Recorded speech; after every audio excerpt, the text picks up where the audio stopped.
Right to a Fox News alert.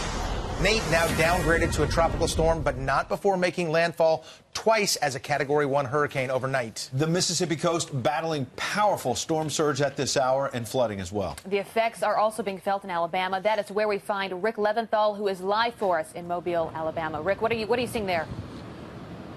Good morning, Ed, Dean, and Abby. The rain has stopped here in Mobile, but there are still problems to deal with, including about a foot and a half of water here on Water Street, which runs along the Mobile River in downtown Mobile. You can see the ramp to Highway I-10 right there. Some motorists have been coming down the ramp, seeing this high water and making a U-turn.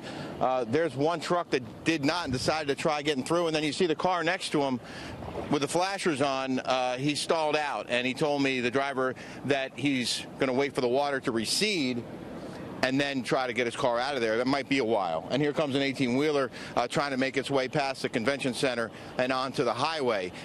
There is a lot of coastal flooding, not just in Alabama, but of course in Mississippi, in Biloxi and Gulfport, where the storm came ashore just after midnight as a Category 1, 85, 90-mile-an-hour winds. It was a very fast-moving storm, about 20, 25 miles an hour in forward speed, so it didn't linger very long. Didn't dump as much rain as it could have if it had been a slower storm, and because those sustained winds were moving through so quickly, it didn't do a whole lot of property damage. In fact, Mississippi emergency officials tell us that they're not hearing any major reports of damage, but they're going to assess when the sun comes up.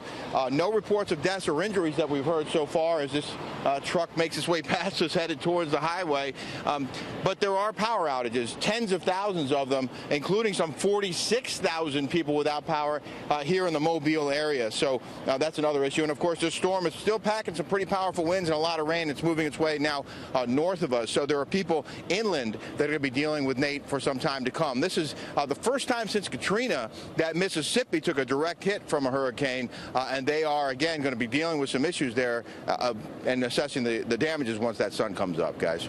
All right, Rick Lifeforce, thank you so much. If you have to be in a car, you're going to want to be in that FedEx truck. FedEx, but it absolutely positively has to be there overnight. FedEx. That was a commercial for FedEx right there. They were going through the... Totally. Wow. Unbelievable. And Rick rolled with it.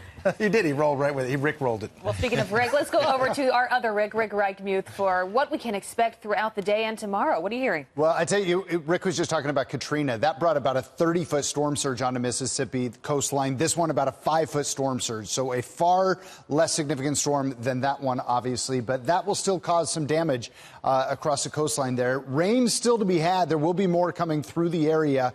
This is a look at the future radar. Watch what happens throughout the day today. The worst of the rain moves in throughout North Georgia, in across parts of the southern Appalachians, throughout the evening tonight in towards the central Appalachians, and by tomorrow headed in across parts of the mid-Atlantic and towards the northeast. There's a lot of rain for a lot of people here, so we're going to be seeing some localized flooding eventually all the way up in across parts of the northeast. You see those reds that are there, even all the way up in across parts of Pennsylvania and in throughout upstate New York. We're talking about some spots that are going to see over 4 inches of rain combined from a front that's moving through. That is what is actually pulling Nate up towards the north. Because of that, that localized flooding potentially could be damaging for some people. Be very careful tomorrow morning in your commute across a lot of the roads as well. But we are in the short term watching flash flooding that's going on across parts of the panhandle of Florida and throughout southern Alabama, and then flood warnings go in effect across this North Georgia mountains and up across parts of the southern Appalachians right now. Guys?